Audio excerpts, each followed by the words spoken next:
अभी हम लोग इस angular momentum about a point और मोमेंट ऑफ इनर्शिया में रिलेशन डिस्कस करने जा रहे हैं।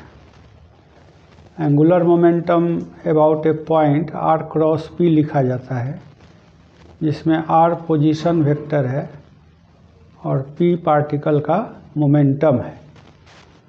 मोमेंटम होता है मास इनटू वेलोसिटी। तो इस कंसेप्ट को हम लोग यूज़ करेंगे रोटेशन में। जब रोटेशन कंसीडर करते हैं तो दो चीज़ माइंड में क्लियर होना चाहिए, rotation about a point and rotation about a axis. Rotation about a line, उस लाइन को बोलते हैं axis. Rotation about a point में जब हम लोग डिस्कशन शुरू करते हैं तो एंगुलर मोमेंटम एक वेक्टर के रूप में डिफाइन होता है और आर क्रॉस पी फार्मूला उस पॉइंट के अबाउट ही लागू होता है। लेकिन जब आप एक एक्सिस के अबाउट एंगुलर मोमेंटम कंसीडर करते हैं तो वह एक component of angular momentum vector होता है जो उस एक्सिस के अलोंग लिया जाता है। तो let us start the discussion. Suppose there is a point O and there is a particle of mass m. Its position vector is r. So let us join it with O. This is the position vector. Let the particle revolve about this point and this be the angular velocity. तो एक point हमने ओ लिया जहाँ से omega angular vector पास कर रहा है। तो ये जानते हैं आप कि ऐसे अगर ओमेगा वेक्टर है तो रोटेशन इधर थंब रखते हैं, इसके अलोंग ऐसे चलता है। तो ये यहाँ से अगर हम लोग देखेंगे तो ये पार्टिकल अंदर जा रहा है, तो इसकी वेलोसिटी इनवर्ड है, ऐसे वेलोसिटी हो जाएगी इनवर्ड। और उस वेलोसिटी का वैल्यू ओमेगा क्रॉस आर होगा। अब इसमें अगर मास से मल्टीप्लाई करेंगे तो ये मोमेंटम हो जाएगा और इसलिए इस पार्टिकल का ओ के अबाउट एंगुलर मोमेंटम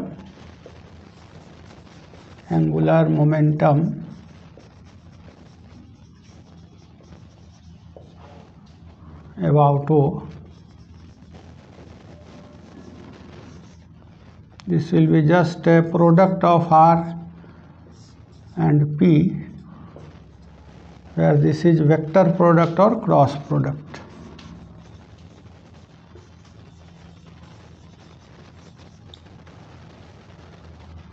और P जो होता है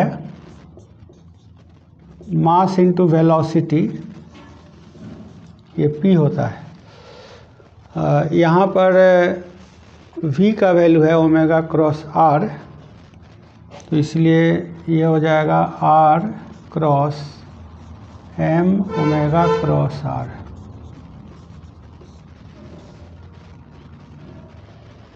तो इस तरह से एंगुलर मोमेंटम वेक्टर ये पॉइंट O के अबाउट फाइंड आउट किया गया।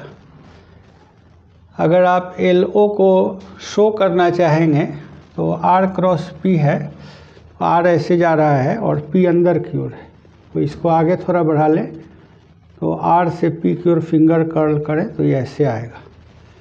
तो यहाँ पर ये होगा L अबाउट O। तो ये एंगुलर मोमेंटम वेक्टर हुआ। अब इसको अगर हम चाहें तो आई जे के टर्म में लिख सकते हैं, और जब वैसे लिखते हैं तो ये एक जनरल फॉर्म में आता है। अगर एक से अधिक पार्टिकल रहेंगे तो सबका ओ के अबाउट एंगुलर मोमेंटम लेंगे और सबको ऐड करेंगे। सो फॉर मेनी पार्टिकल्स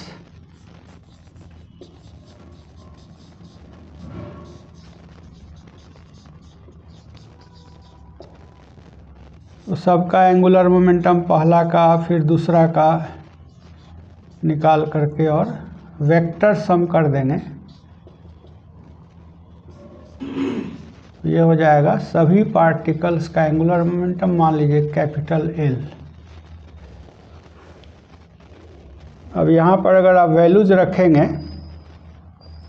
पहला पार्टिकल का r1, पहला पार्टिकल का मास, ओमेगा सब के लिए एक ही है और ये r1, ऐसे फिर दूसरा पार्टिकल का r, उसका मास और ओमेगा एक ही है कॉमन, तो ये प्रोसेस चलता जाएगा, सब मिलके एल होगा। अब हम लोग चाहते हैं इसको फाइंड आउट करना in terms of coordinates. Coordinates के टर्म में फाइंड आउट कर सकते हैं। इसके लिए आप कंसीडर करें m cross omega, mr cross omega cross r1। तो ये जो यहाँ से यहाँ तक है ये वेक्टर ट्रिपल प्रोडक्ट है। तो वेक्टर ट्रिपल प्रोडक्ट को हम लोग कोऑर्डिनेट फॉर्म में चाहते हैं लिखना। तो इसके लिए हम ऐसे कर सकते हैं कि a क्रॉस b का जो जनरल फार्मूला है उसको यूज कर सकते हैं। a cross b rectangular component में i j k और फर्स्ट का x कंपोनेंट, फर्स्ट का y, फर्स्ट का z और सेकंड का x, सेकंड का y, सेकंड का z, ये फार्मूला है, इसको यूज कर सकते हैं। तो पहले हम इन दोनों को वर्कआउट करते हैं। तो ये m1 हो गया, r1 को ज्यों का त्यों लिखा क्रॉस, और ये ओमेगा क्रॉस r1 को लिख रहे हैं i j k, और ओमेगा का पहला कंपोनेंट, फिर ओमेगा का दूसरा कंपोनेंट, फिर ओमेगा का तीसरा कंपोनेंट।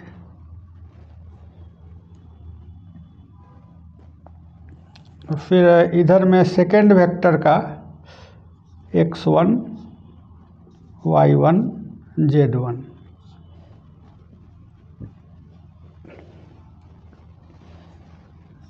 अब इसको वर्कआउट करते हैं। डिटर्मिनेंट, ये determinant form of cross product है,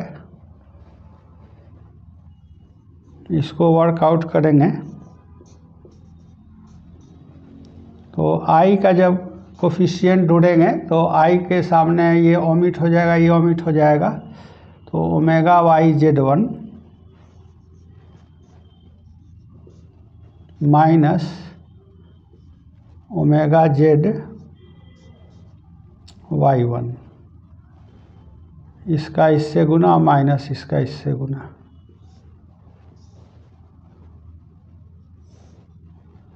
फिर माइनस जे को ओमिट करें, जे का कॉलम और रो, तो omega x z1 minus omega z x1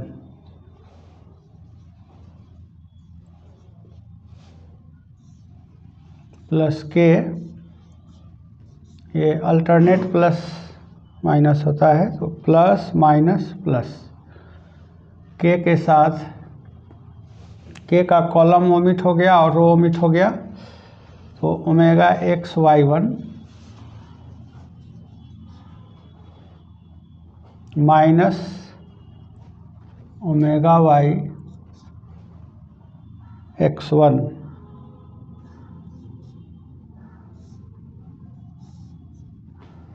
इस तरह से r क्रॉस एक वेक्टर इतना आ गया।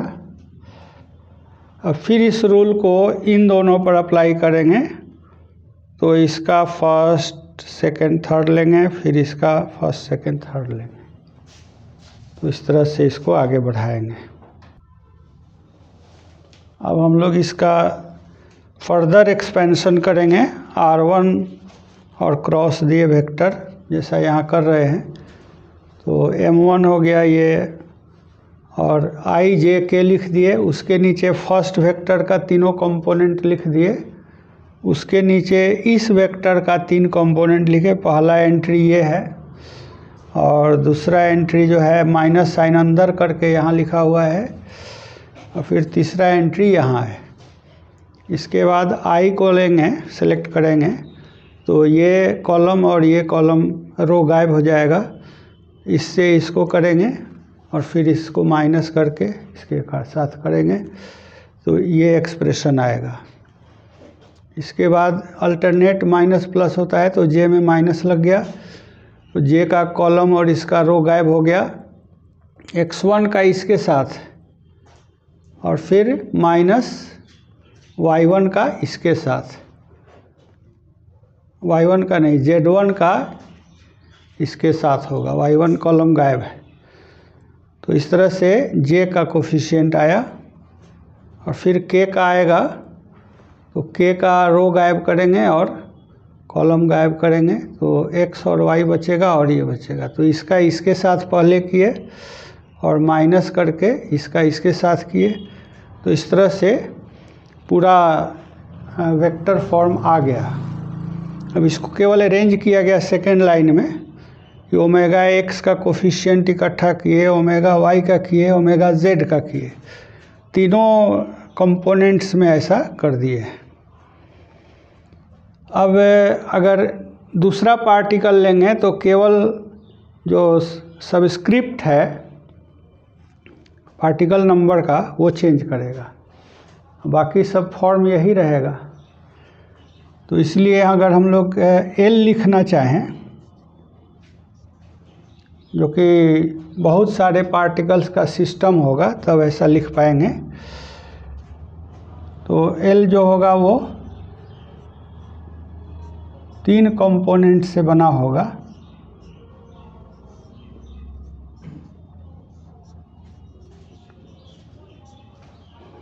और ये L जो है एक्चुअली सभी पार्टिकल के एंगुलर मोमेंटा का वेक्टर सम है।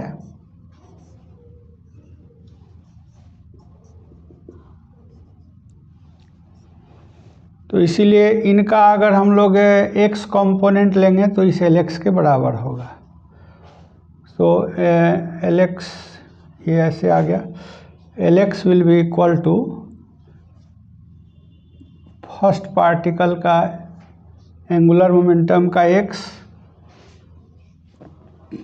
सेकेंड पार्टिकल के एंगुलर मोमेंटम का x, एंड सो ऑन।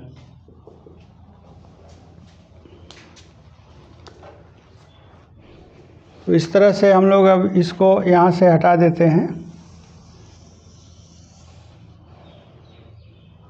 अब यहाँ से देखिए, फर्स्ट पार्टिकल का अगर आप x कंपोनेंट लिखेंगे तो इतना चीज़ लिखना पड़ेगा, यहाँ है, नीचे है।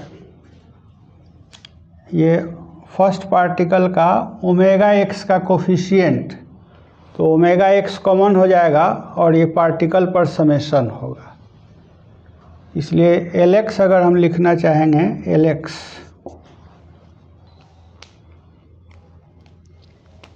तो I के अंदर केवल सोचना है, यहाँ से वहीं तक, J वाला नहीं सोचना है। तो यहाँ पर है M1 और y1 square plus z1 square omega x। तो इस तरह का पार्टिकल पर समेशन होगा। तो इसको हम अगर वेरिएबल में बदल लें, I कर दें, तो यहाँ समेशन लग जाएगा ओवर I। जितने भी पार्टिकल्स होंगे उन पर सम हो जाएगा, और ये ओमेगा x सब में कॉमन हो जाएगा। इसी तरह से सेकेंड टर्म आएगा, तो सेकेंड टर्म में प्रोडक्ट ऑफ कोऑर्डिनेट्स है ये वाला, और यहाँ पर हम y लिख देते हैं ओमेगा y, और इसके अंदर में एम आई और प्रोडक्ट ऑफ कोऑर्डिनेट्स है x1 y1, तो यहाँ पर हो जाएगा xi yi summed over all the particles। इस तरह तीसरा टर्म जो होगा उसमें ओमेगा z बाहर लेंगे, और ओमेगा z बाहर लेंगे तो लास्ट टर्म जो है ये वाला आएगा। So it will be summed over all the particles, और माइनस साइन यहाँ पर है तो माइनस साइन यहाँ दीजिए चाहे यहाँ दीजिए, फिर यहाँ पर भी माइनस साइन है तो minus M I X I Z I और समेशन, तो ये हुआ एल एक्स। इसी तरह एल वाई लिख सकते हैं और एल जेड लिख सकते हैं, तो एल वाई और एल जेड इसी तरह हम लोग लिख सकते हैं। अब इसमें हम लोग डिस्कशन ये करेंगे कि व्हाट इज़ दिस रिप्रेजेंटिंग। तो ये है डिस्टेंस फ्रॉम एक्स एक्सिस और उसका स्क्वायर है। तो आप इसको जब पूरा वर्कआउट करेंगे तो कुछ टर्म होंगे जिनमें कोऑर्डिनेट्स का प्रोडक्ट है, और कुछ टर्म होंगे जिनमें एक्सिस से डिस्टेंस का स्क्वायर है। तो दो वेराइटी के टर्म्स इन सब में रहेंगे। तो डिस्टेंस का स्क्वायर जहाँ पर है एक्सिस से, उसको कहा जाता है मोमेंट ऑफ इनर्शिया, और जहाँ पर डिफरेंट कोऑर्डिनेट्स का प्रोडक्ट है उन सब को कहा जाता है प्रोडक्ट इनर्शिया। तो दो टर्म यहाँ पर एराइज करेगा, एक होगा मोमेंट ऑफ इनर्शिया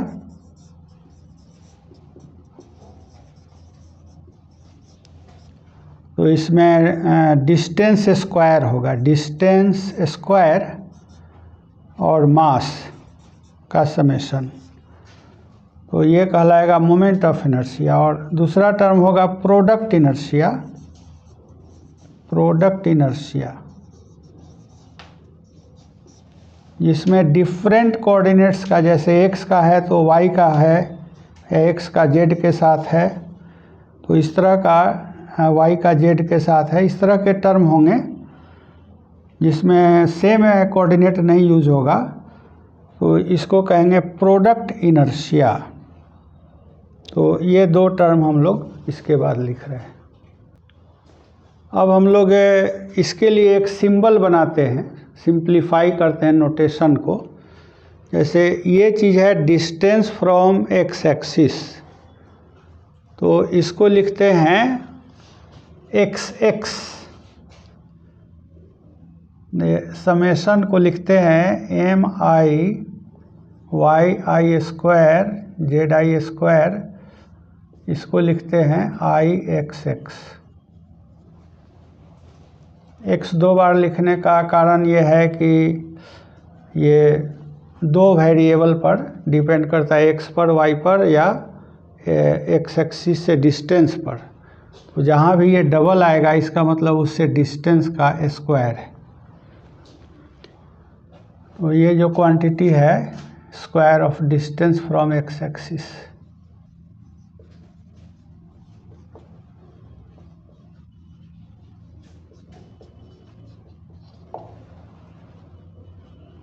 और जो प्रोडक्ट है उसको प्रोडक्ट के फॉर्म में लिखते हैं। जैसे ये एक्स वाई है तो इसके लिए लिखते हैं एक्स आई वाई आई, माइनस साइन है इसको लिखते हैं आई एक्स वाई।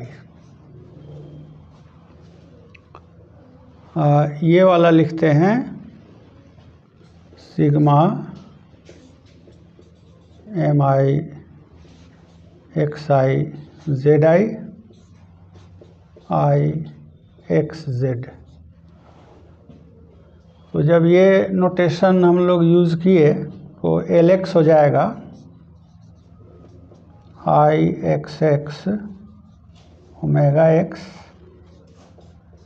आई एक्स वाई ओमेगा वाई आई एक्स जेड ओमेगा जेड। तो इसमें आप देख रहे हैं कि ये जो स्क्रिप्ट है वो इससे कनेक्टेड है।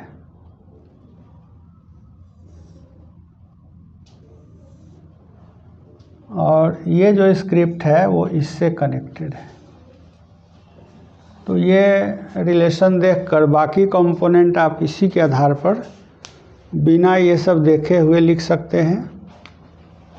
एल वाई, तो पहला स्क्रिप्ट इसमें वाई रहेगा आई के साथ, वाई वाई वाई।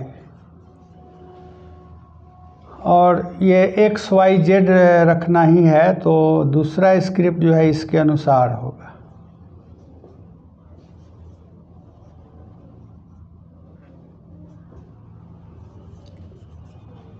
ऐसे इस तरह से हम लोग जेड वाला जब लिखेंगे एल जेड, तो आई में सभी जगह पहले जेड होगा।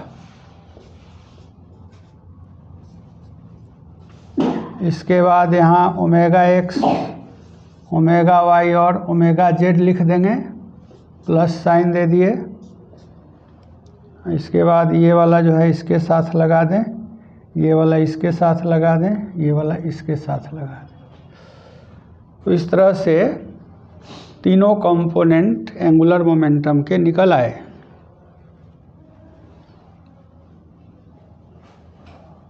अब अगर इसके आगे हम लोग मैट्रिक्स का अगर नॉलेज यूज़ करें तो ये सिंपली ऐसे लिखा जाएगा। ये मैट्रिक्स का नोटेशन है, ऐसे भी रहता है नोटेशन। तो ये थोड़ा सिंप्लीफाइड नोटेशन है। डिटर्मिनेंट में ये नुक नहीं निकला हुआ रहेगा, सीधे सीधे ऐसे रहता है। तो यहाँ पर L X L Y L Z, और इस साइड में लिख देते हैं omega X omega Y omega Z. अब मैट्रिक्स मल्टीप्लिकेशन के अनुसार यहाँ पर आई वाले टर्म्स रहेंगे। तो आप देख रहे हैं कि एल एक्स के सामने जो है आई एक्स एक्स, इसका इससे गुना होगा, और इसका इससे होगा तो वो यहाँ रहेगा, और इसका इससे होगा वो यहाँ रहेगा। ये मैट्रिक्स मल्टीप्लिकेशन में कॉलम में रो से मल्टीप्लाई होता है। और एल वाई के लिए सेकेंड रो लिखना है, तो सेकेंड रो का फिर इस कॉलम से मैट्रिक्स मल्टीप्लिकेशन से ये आना चाहिए। तो इसके लिए y से ये स्टार्ट होगा, वाई वाई वाई जेड। और थर्ड रो जो है यहाँ थर्ड रो एल जेड वाला होगा, I Z X I Z Y I Z Z. इस तरह से इसमें 9 एलिमेंट्स दिखाई पड़ रहे हैं। इसको आप देखिएगा तो ये वाला चीज़ डायगोनल कहलाता है। तो प्रिंसिपल डायगोनल ये है, और इस डायगोनल के इधर में इसको कहते हैं ऑफ डायगोनल एलिमेंट्स, और इधर में भी है, इसको भी कहते हैं ऑफ डायगोनल एलिमेंट्स। तो एक पॉइंट के अबाउट जब आप एंगुलर मोमेंटम लिखते हैं तो 9 एलिमेंट्स के एक सेट की ज़रूरत पड़ती है जो मास और उसके पोजीशन से रिलेटेड है। तो मास डिस्ट्रीब्यूशन इसी को कहते हैं moment of inertia tensor. Moment of inertia tensor ये पूरे परिवार का नाम है और इसके दो प्रकार के मेंबर्स हैं। जो डायगोनल मेंबर है उसको कहते हैं मोमेंट ऑफ इनर्शिया, जो आप आईएससी में पढ़ते हैं, मास इनटू डिस्टेंस स्क्वायर। और जो ऑफ डायगोनल टर्म्स है उनको बोलते हैं प्रोडक्ट इनर्शिया। तो दो वैरायटी के मेंबरशिप हैं। जो डायगोनल की कुर्सी पर बैठेंगे उनको कहेंगे moment of inertia about X axis, moment of inertia about Y axis, moment of inertia about Z axis. और इसको अगर कोई भी एक्सिस कहें तो moment of inertia about any axis, mass into square of distance का समेशन। बाकी जो कुर्सियां लगी हैं, 3 को छोड़ के 6 कुर्सियां और लगी हैं, तो उन पर जो बैठेंगे उनको कहेंगे प्रोडक्ट इनर्शिया। तो एक्सिस अगर घुमा दीजिएगा तो उनके वैल्यूज चेंज कर जाएंगे, दूसरे सदस्य नज़र आएंगे। और इस तरह से एक्सिस घुमाइए कि ये जो समेशन है ये 0 आ जाए, तब उस मीटिंग को कहते हैं प्रिंसिपल एक्सिस का मीटिंग हो रहा है। तो उसमें ऑफ डायगोनल एलिमेंट्स गायब रहेंगे, 0 0 0 हो जाएगा, केवल डायगोनल एलिमेंट्स प्रेजेंट रहेंगे। तो एक्सिस का ऐसा चॉइस करें कि ऑफ डायगोनल एलिमेंट्स 0 हो जाएं, तब उस एक्सिस सेट को प्रिंसिपल एक्सिस कहा जाता है। तो यहाँ से 2 प्रकार का एक्सिस का चॉइस भी हो गया, एक कोई भी चॉइस और दूसरा एक स्पेशल चॉइस। एक्सिस को इस तरह से अरेंज किया बॉडी के रेस्पेक्ट में कि केवल डायगोनल एलिमेंट्स जिंदा रहेंगे, ऑफ डायगोनल एलिमेंट्स 0 हो जाएंगे, तब उस एक्सिस चॉइस को बोलते हैं प्रिंसिपल एक्सिस। क्लियर है? तो ये जनरल फार्मूला है। और यहाँ से हम लोग ये देखते हैं कि ये क्वांटिटी जो है वेक्टर रूप में लिखी जाए तो ये 9 एलिमेंट्स का कॉम्बिनेशन होगा और इसको मोमेंट ऑफ इनर्शिया टेंसर कहते हैं। मोमेंट ऑफ इनर्शिया इसका एलिमेंट है, डायगोनल एलिमेंट प्रिंसिपल डायगोनल पर, और प्रोडक्ट इनर्शिया इसका ऑफ डायगोनल एलिमेंट है। तब इसके बाद हम लोग प्रिंसिपल एक्सिस डिफाइन कर सकते हैं। Principal axis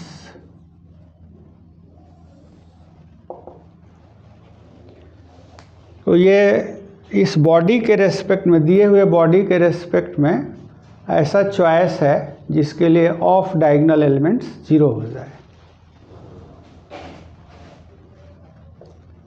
the special set of axis, axis का प्लूरल हो गया axis, with origin at a special point such that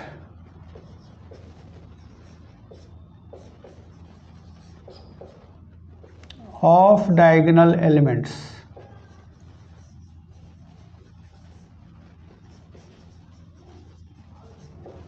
are 0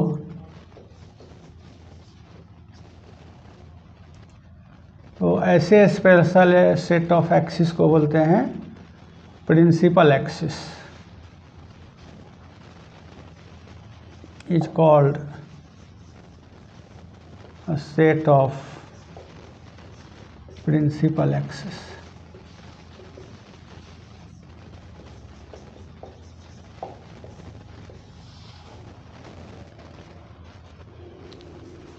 तब ऐसी हालत में केवल यही रह जाएगा। तो इस सेट में अगर आप टेंसर को देखेंगे, मोमेंट ऑफ इनर्शिया का जो सेट है उसमें केवल डायगोनल एलिमेंट्स रहेंगे, वाई वाई वाले और जेड जेड वाले, बाकी सब 0 रहेंगे। और इधर में omega X, omega Y, omega Z रहेगा। तो अगर आप Lx को लिखना चाहेंगे वेक्टर फॉर्म में तो लिख सकते हैं यहाँ पर कि L जो होगा वो Lxi plus Lyj plus Lzk होगा।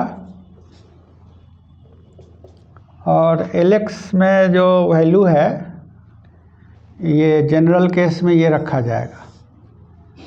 और अगर हम लोग अभी जो बात कर रहे हैं वो प्रिंसिपल मोमेंट्स की यूज़ करेंगे तो Lx केवल IIx देगा, बाकी सब जीरो है। इससे गुना होगा, बाकी जीरो से गुना होगा, इसलिए ये टर्म रहेगा Ixx ओमेगा x और ये रहेगा Iyy omega yj plus Izz omega zk।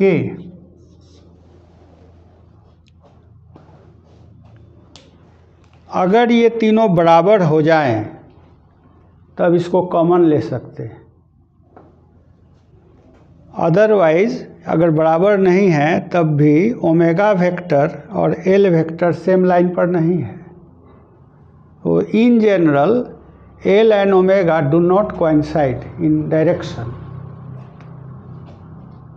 तो ये सेम डायरेक्शन तभी होगा जब ये कॉमन हो जाए, या बाकी कंपोनेंट ज़ीरो हो जाए तब भी सेम डायरेक्शन हो जाएगा। अगर ये इक्वल हो जाए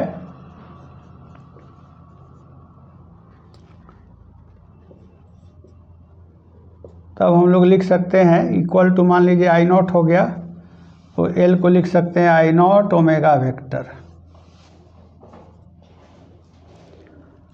और अगर इक्वल नहीं हुआ तो इनके वैल्यूज निकालने पड़ेंगे और तब ओमेगा वेक्टर फाइंड आउट कर सकते हैं।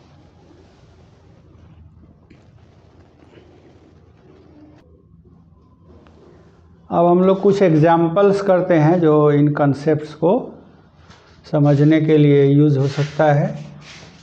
ऐसे मान लीजिए कि एक रॉड है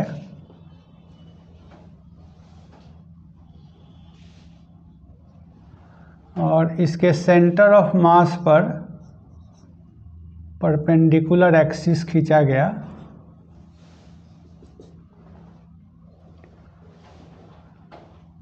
इधर की तरफ मान लें कि एक्स एक्सिस है, तो सारा मास एक्स वाई प्लेन में कन्फाइंड है। इस समय जेड की वैल्यू ज़ीरो है, जेड ऐसे ऊपर आया हुआ है, तो सारे पार्टिकल्स के लिए जेड का वैल्यू ज़ीरो है। और यहाँ पर अगर कोई पार्टिकल लें, मान लीजिए कि जिसका कोऑर्डिनेट 2 है, तो ठीक इसके सामने इधर सिमेट्री के कारण -2 कोऑर्डिनेट वाला भी पार्टिकल है। तो इस तरह के अरेंजमेंट को कहते हैं सिमेट्रिकल अरेंजमेंट, कि इधर जितना जितना पार्टिकल है वैसा ही पार्टिकल इधर भी है। तब इस हालत में पॉजिटिव कोऑर्डिनेट और उतना ही निगेटिव कोऑर्डिनेट इस साइड में भी है।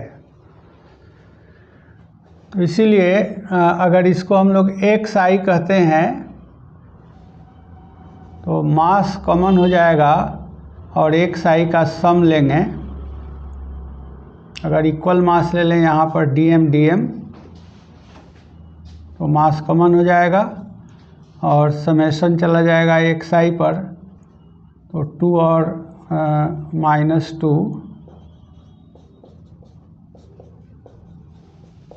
कट के 0 हो जाएगा।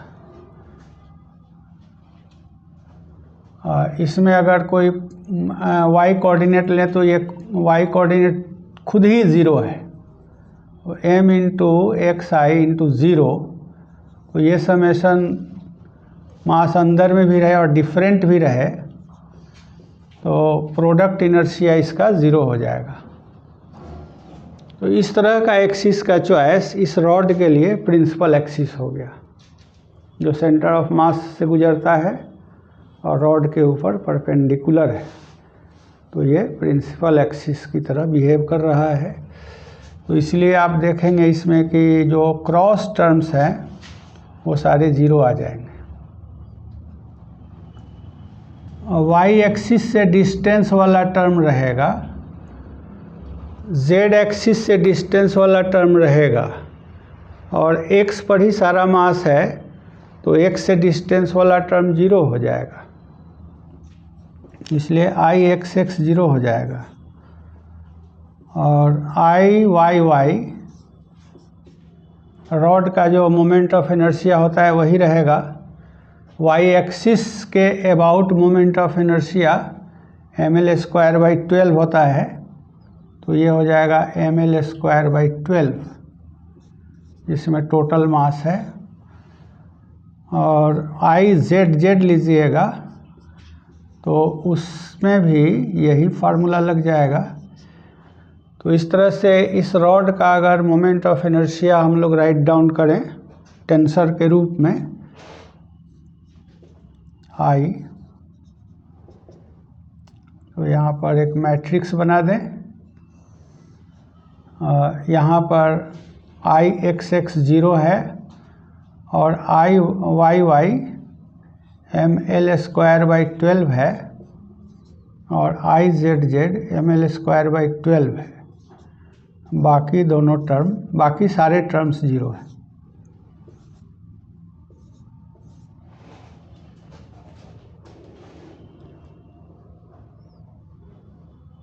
अब यह रॉड अगर आप इसको रोटेट कराएंगे और omega X omega Y omega Z अगर उसके कंपोनेंट्स हैं ओमेगा के, तब उस हालत में उसका एल लिख सकते हैं।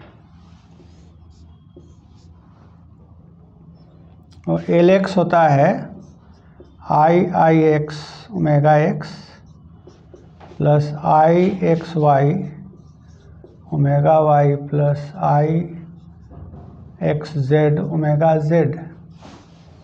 तो इसमें अगर वैल्यू पुट करें तो ये टर्म जीरो हो गया और ये टर्म जीरो हो गया और ये टर्म जीरो हो गया। So L x is zero इसके अनुसार। और एल वाई अगर लिखेंगे तो इसमें भी उसी तरह का टर्म रहेगा, Y X omega X plus Y Y omega Y plus I Y Z omega Z.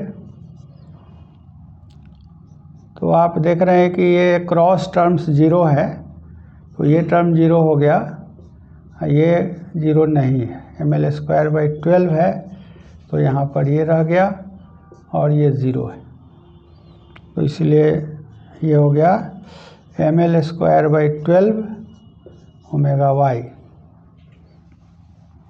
इसी तरह एल जेड लिखेंगे तो केवल लास्ट वाला टर्म रहेगा, बाकी ज़ीरो हो जाएगा। तो वो हो जाएगा ml²/12 omega Z.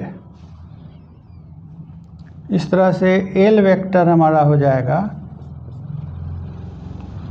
Zero.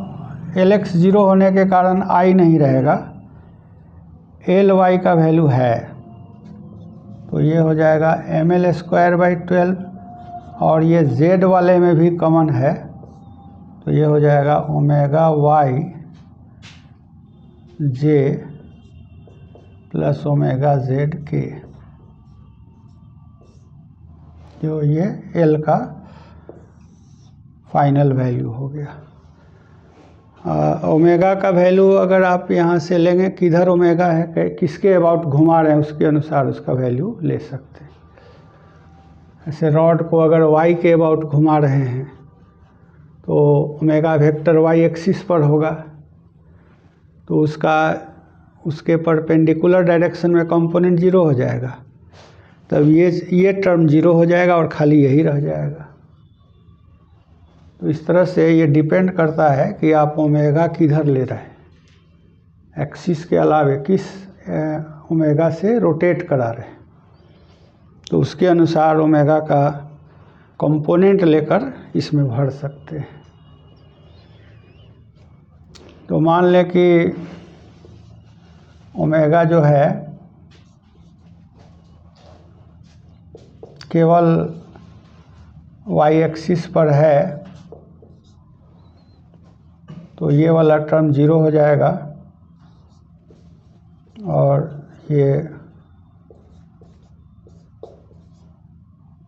Omega Y खाली रह जाएगा।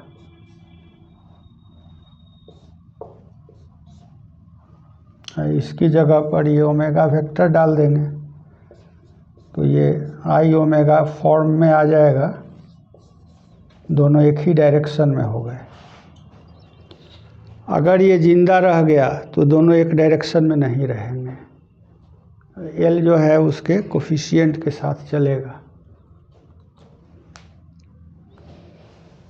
तो इसलिए in general vector L and vector omega are not codirectional, लेकिन in particular choice of mass distribution and omega we can make them collinear.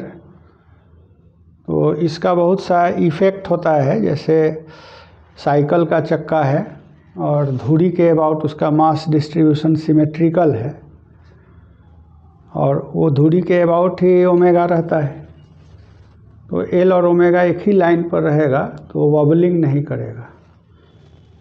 हाँ, लेकिन अगर किधर भी मास ज़्यादा हो गया तो ओमेगा और एल सेम एक्सिस पर नहीं रहेंगे, उसको आप ज़बरदस्ती खींच के लाएंगे टॉर्क लगा के, तो वॉबलिंग से फ्रिक्शन जनरेट होगा, तो डिसिपेशन ऑफ एनर्जी होगा।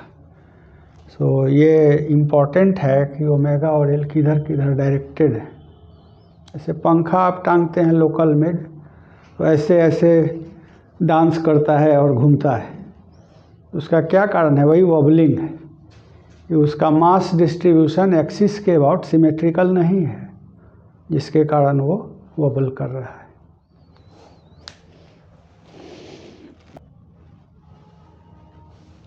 अब ये क्वेश्चन है, इसमें एक स्क्वायर प्लेट है और वह रोटेट कर रहा है about some axis which is passing through the origin। Square plate का जो सेंटर है वह भी ओरिजिन पर है।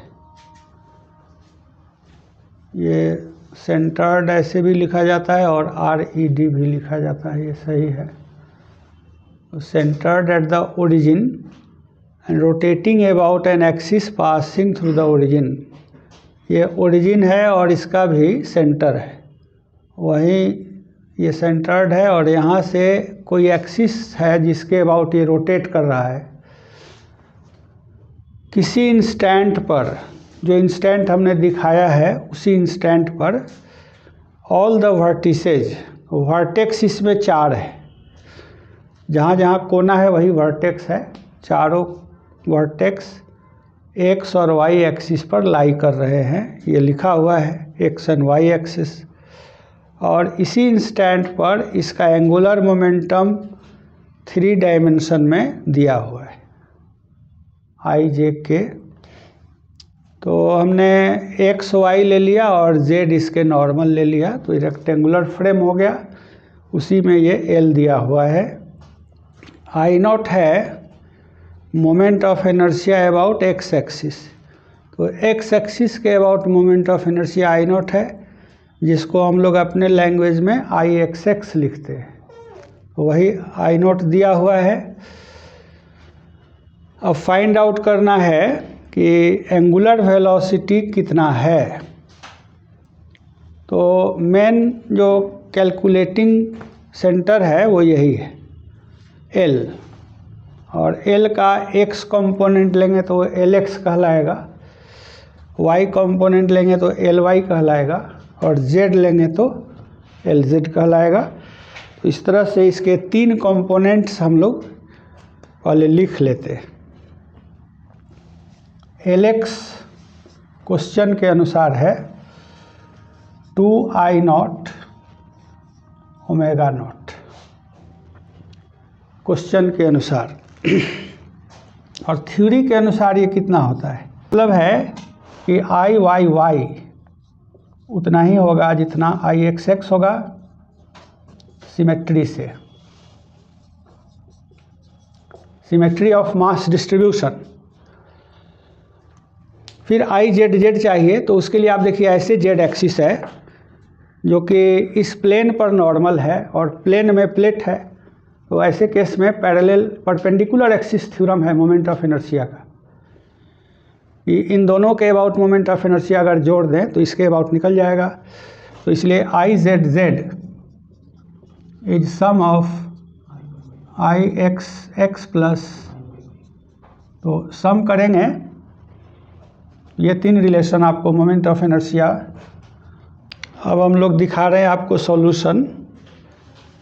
X component of angular momentum, question के अनुसार आई का जो कोफिशिएंट है वही होगा, तो ये 2 आई नॉट ओमेगा नॉट, और ये थ्योरी के अनुसार ये I X X omega X plus I X Y omega Y plus I X Z omega Z है। अब प्रोडक्ट इनर्शिया टर्म्स 0 है इस केस में, तो इसलिए केवल एक टर्म रह गया, ये दिया हुआ है, तो इससे आई नॉट कैंसिल आउट हुआ, ओमेगा एक्स निकल गया। फिर एल वाई हम इसी तरह से लिख रहे हैं, तो Y X Y Y Y Z, तो इसमें भी जहाँ क्रॉस टर्म है वो 0 होगा, ये 0 होगा और ये 0 होगा, ये क्वेश्चन के अनुसार आई नॉट है। तो इस तरह से ओमेगा वाई निकल गया ओमेगा नॉट। जेड कंपोनेंट लेते हैं 2 टाइम्स इतना, तो एल जेड हो गया 2 आई नॉट, थ्योरी के अनुसार ये इतना होना चाहिए, इसमें वैल्यू पुट किया तो क्रॉस टर्म्स 0 और जेड जेड वाला यहाँ रह गया, तो इस तरह से ओमेगा जेड निकल गया। अब इन तीनों को वेक्टर फॉर्म में लिख देना है, तो यहाँ ओमेगा नॉट कॉमन हो जाएगा और ये आंसर हो जाएगा। Thank you.